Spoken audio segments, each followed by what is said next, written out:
بسم الله الرحمن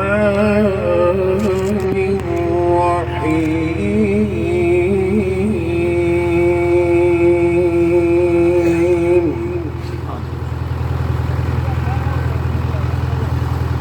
يا أيها الذين آمنوا استعينوا بالصبر والصلاة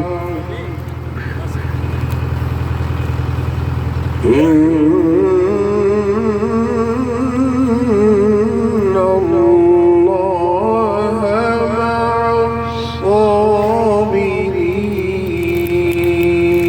الصابرين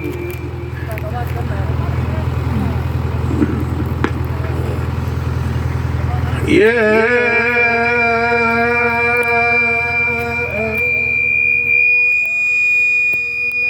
الذين آمنوا استعينوا بالصبر والصلاة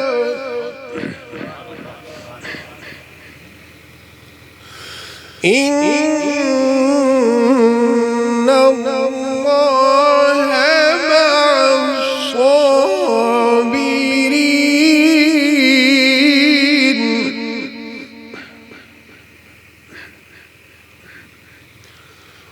ولا تقولوا لمن يقتل في سبيل الله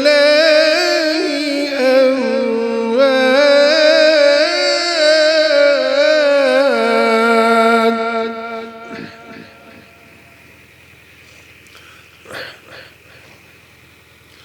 بل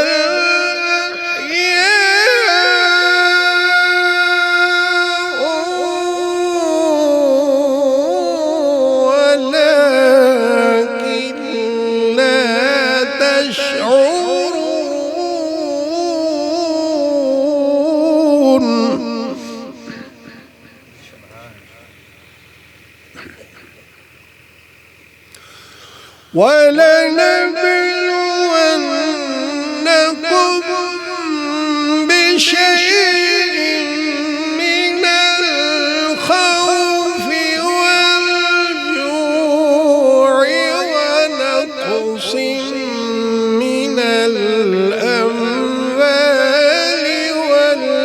والأنفس والثمرات وبشر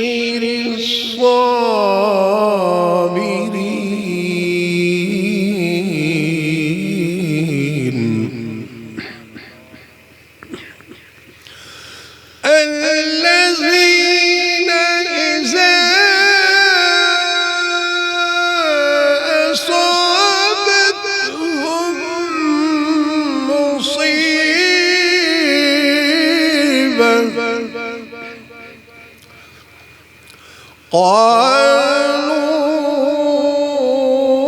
قالوا إنا لله وإنا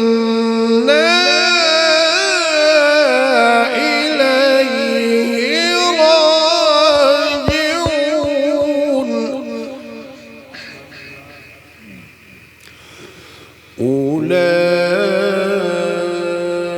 أولئك عليهم صلوات من ربهم ورحمة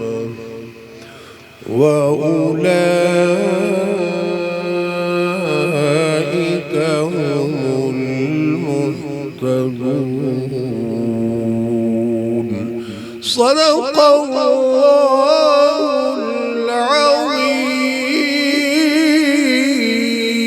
العظيم.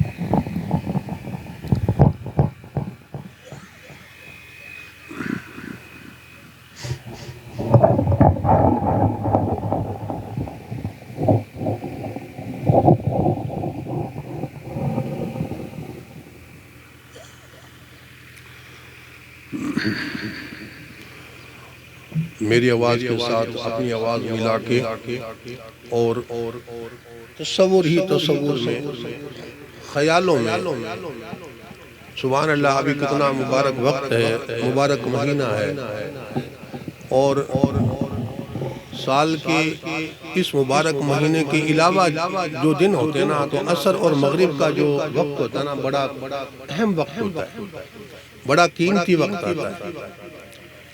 سال میں ایک رات ایسی آتی ہے رمضان المبارک میں جسے ہم شب قدر کہتے ہیں، وہ پوری رات جو ہوتی نا مغفرت کی اور بخشش کی ہوتی ہے، پوری رات غروب آفتاب سے لے کے صبح صادق تک اللہ تبارک و تعالیٰ اپنے بندوں کو بے حساب بخشش فرماتا ہے۔ جو بندہ مانگتا ہے نا جائز چیزیں اللہ عطا فرماتا رہتا ہے۔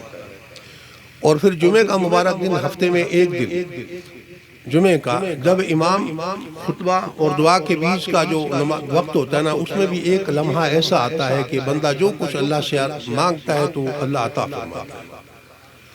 اور پھر عصر اور مغرب کے درمیان کا ہر دن کا، ہر روز ایک ساتھ ایسی رکھی گئی ہے، ایک لمحہ ایسا رکھا گیا ہے عصر اور مغرب کے درمیان میں۔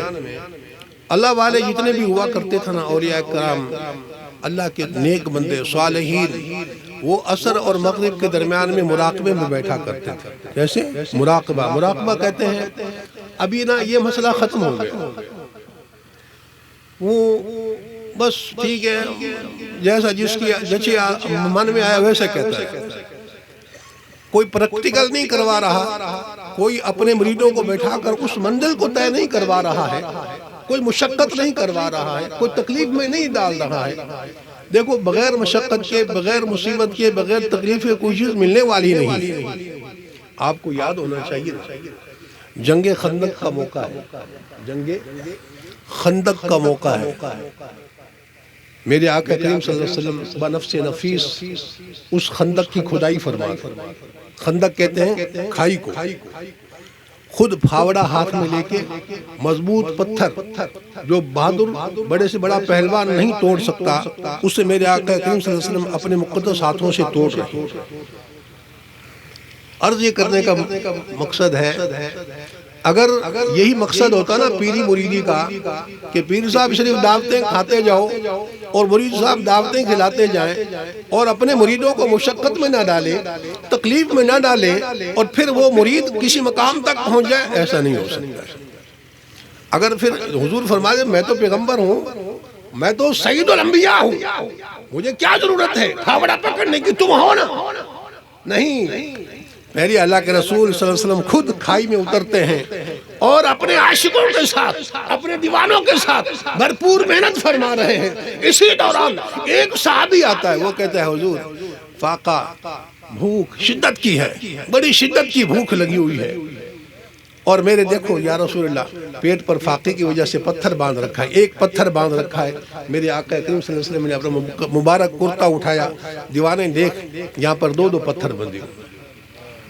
ہاں، اب آپ سوچو نا کہ ہمیں منزلیں ایسی مل جائیں گی، بخششیں ایسی ہو جائیں گی، مغفرتیں ایسی ہو جائیں گی، خالی کسی کا دامن پکڑ لینے سے اور کسی سے وابستہ ہو جانے سے نمازوں کی پرواہ نہیں ہے، روزوں کی پرواہ نہیں ہے، حج فرض ہو چکا ہے اس کی کوئی فکر نہیں ہے، سارا کچھ ہمارا پیر صاحب کر دیں گے، ایسا ہونے والا نہیں۔ میں یہ کہہ رہا ہوں تھوڑے سے وقت میں آپ کو یہ میں آپ سے کچھ سیکھنا چاہتا ہوں یا آپ کو کچھ بتانا چاہتا ہوں۔ یہ زندگی بار بار نہیں ملنے والی ہے۔ ابھی آپ میری بات کھری کہتا ہوں، مسئلہ میرا یہاں، ابھی آپ یہ نعت شریف پڑھیں گے نا، بس آپ گھومنے لگ جائیں گے۔ دیوانہ کسے کہتے ہیں؟ میں یہ پوچھنا چاہتا ہوں، جس نے روزہ رکھا ہے وہ بھی جھوم رہا ہوگا، سبحان اللہ، جس نے نہیں رکھا وہ بھی جھوم رہے ہوں گے۔ آئی بات سمجھ میں؟ نماز صحیح اس طریقے سے یاد نہیں ہے۔ اگر حضور سے سچی محبت ہوتی، آپ کی نماز درست ہوتی، آپ کا قرآن صحیح ہوتا، آپ دین سے وابستہ ہو جاتے، دین آپ نے سیکھ لیا ہوتا۔ دیوانگی تو یہ تھی حضور سے، خالی دکھاوا، خالی دکھانے سے کیا ہوتا؟ کچھ ہونے، حقیقت میں آؤ، حقیقت میں۔ ہمارے اس علاقے میں مفتی نہیں بیٹھے ہیں، اس علاقے میں ہم نے کیا کر ڈالا، کیونکہ کوئی چیز جب ہم اس کی بنیاد رکھ دیتے ہیں نا، تو پھر کیا ہوتا ہے، اس میں تھوڑی تھوڑی بڑھوتری ہوتی رہتی ہے، بڑھتا رہتا ہے۔ جو چیزیں شریعت میں متعین ہیں وہ تو متعین ہیں، جو ہم اپنی طرف سے کرتے ہیں نا، تو پھر اس میں کیا تھوڑا تھوڑا معاملہ بڑھنے لگ جاتا ہے۔ ہم نے کیا کر ڈالا کہ دیکھو، دینی مجلسیں جو ہوتی ہیں نا، اس طرح کی مجلسیں، دینی مجالس، ایسے بھی مسئلے ہوتے ہیں، مطلب آپ یہ تھوڑا سا یوں کر دو تو یہ ہو جائے گا، وہ ہو جائے گا۔ دینی مجلسوں کو صرف اموات کے ساتھ خاص نہ کرو، دینی مجالس کو اموات کے ساتھ خاص نہ کرو۔ شادی کے موقع پر بھی تو ایسی محفلیں رکھا کرو نا، جو اللہ نے عظیم نعمت دی ہے۔ آپ کا صاحبزادہ، آپ کی صاحبزادی دین، وہ ایک عظیم سنت سے وابستہ ہونے جا رہے ہیں۔ اب مجھے ایک بات بتاؤ، نکاح سنت ہے نا، نکاح سنت ہے، تو اس نکاح کو کیا حکم ہوتا ہے کہ وہ مسجد میں ادا کرو؟ کہاں پہ؟ اللہ کے گھر میں مسجد میں بیٹھ کے اس نکاح کو ادا کرو، سادگی کے ساتھ۔ کتنا اسلام نے ہمیں درس دیا، سادگی کے ساتھ نکاح جیسی عظیم سنت کو ہم سادگی کے ساتھ ادا کریں۔ تو میرے دوست، یہ جو مختصر سا وقت ہے نا، تھوڑا عصر اور مغرب کے درمیان کا، اس میں ایک لمحہ ایسا آتا ہے، اللہ والے مراقبے میں بیٹھ جایا کرتے ہیں ایسے، اور کپڑا یا لباس کچھ ایسا اپنے چہرے کے سامنے ڈال لیتے تاکہ ہماری توجہ کسی طرف بٹے نہ، کسی طرف توجہ بٹے نہیں، یکسوئی ہمیں حاصل ہو جائے، ہماری لو ہمارے خالق سے لگ جائے۔ ہمارا جو خیال ہے وہ تصور میں اللہ تبارک و تعالیٰ کی بارگاہ میں ان کی حاضری بھی ہو جایا کرتی تھی۔ وہ لوگ تصور میں اللہ تبارک و تعالیٰ کی جنتوں کی سیر بھی کر لیا کرتے تھے۔ امام حسن بصری مراقبے میں بیٹھے ہوئے عصر کے بعد میں، تو ایک حور آئی اور اس نے کہا کہ میں